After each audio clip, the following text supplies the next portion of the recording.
리포트 뚜껑 열어보는 시간 돌아왔습니다. 정서한 아나운서와 함께 할게요. 어서 오세요. 안녕하세요. 네, 반갑습니다. 자, 오늘 또 어떤 리포트를 가지고 왔을까요? 첫 번째 리포트부터 뚜껑 열어봅니다.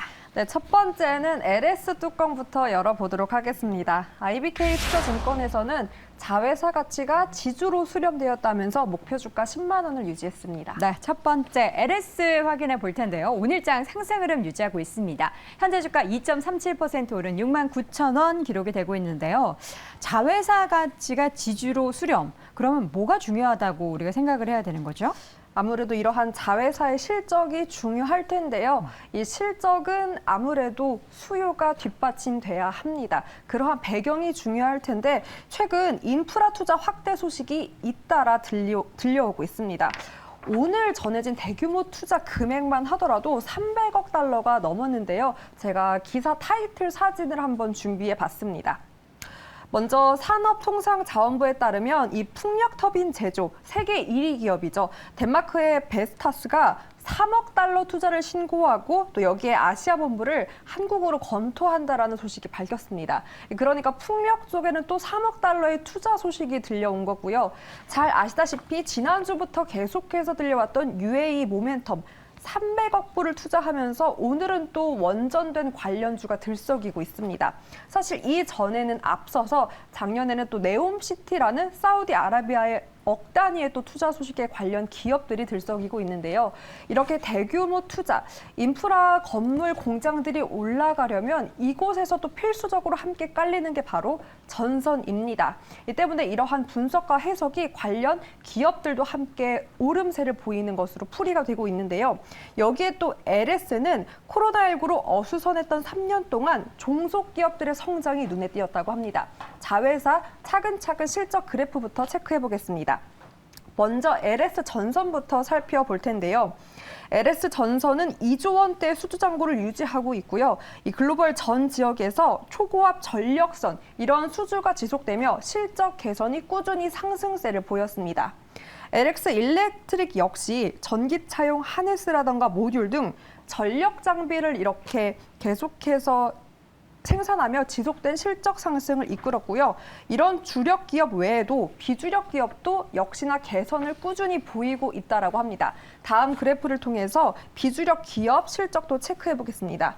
먼저 LS 엠트론인데요. 이 트랙터를 주력으로 북미 시장 공략을 위한 제품 라인업 확대, 그리고 인지도 상승 효과까지 이번에 본격적으로 반영이 되면서 이렇게 실적 상승을 보였고요. 이번에 완전 자회사가 된 LS M&M 역시 새로운 성장 동력으로 소재 사업을 추진한다는 계획을 밝혔습니다. 여전히 실적은 꾸준히 우상향 패턴을 유지하고 있고요. 이 밖에도 LS I&D는 구리 가격 상승 효과까지 작용하면서 주력과 비주력 할 것 없이 이렇게 우호적인 실적 상승을 보인 겁니다.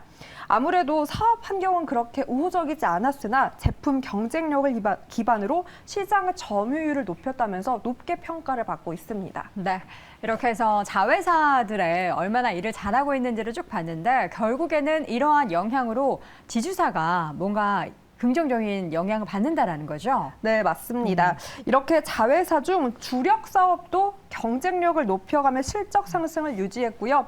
앞서 다 짚었던 것처럼 비주력 사업도 개선세를 보이며 이러한 동력이 기업 가치 상승으로 이어질 것이다라는 전망입니다.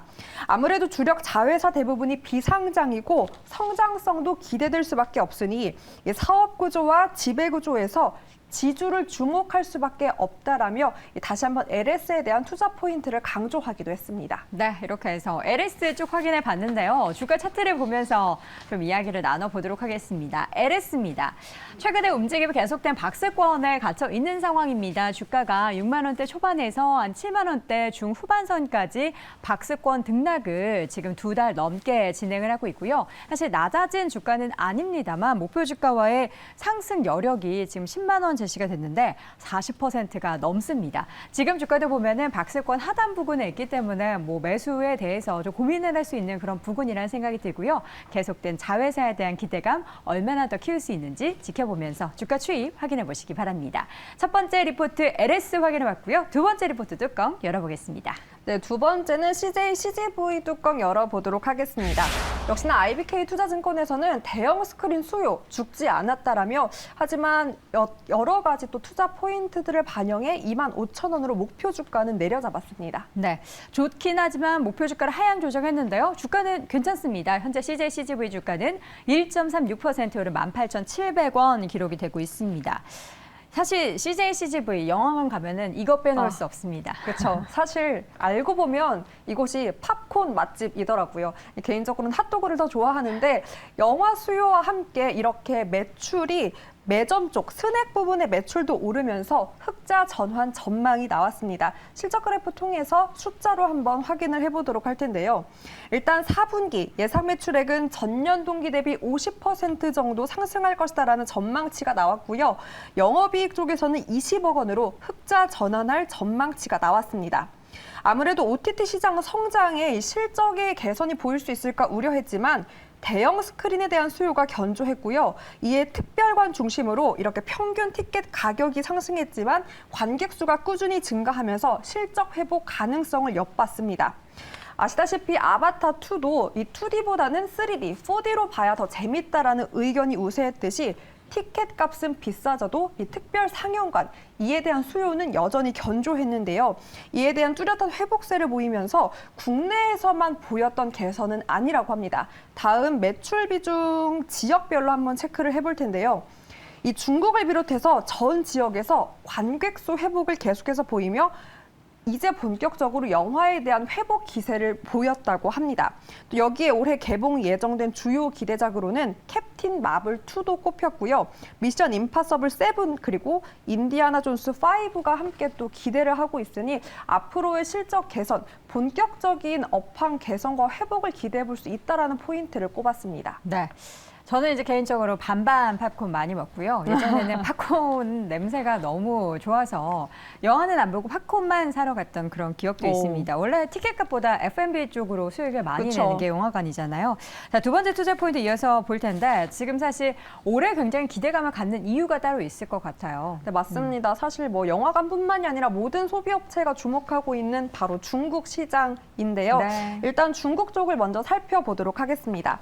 올해 중국 경제 성장률 전망이요. 소매 판매 증가율은 15%, 그리고 경제 성장률은 5%에서 5.4%로 0.4%포인트가 상승할 것이다라는 전망치가 나왔습니다. 이렇게 소비 증가가 예상되는 가운데 중국의 대명절인 춘절 연휴가 기다리고 있는데요. 이 때문에 정점론까지 제기가 되면서 이 소비 촉진에 대한 기대감이 높아지고 있는 겁니다. 바로 중국 사업부 매출 그래프 체크해 보도록 하겠습니다. 일단 4분기 영업이익 쪽이 적자 폭이 축소가 되었고요. 맨 오른쪽 끝에 제가 화살표로 체크를 해놨는데 매출액은 크게 증가를 했습니다.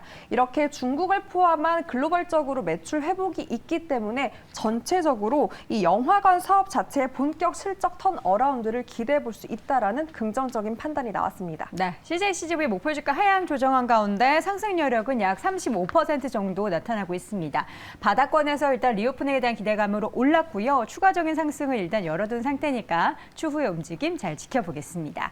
이렇게 해서 오늘도 리포트 뚜껑 열어보니 정서한 아나운서와 함께했습니다. 고맙습니다. 고맙습니다.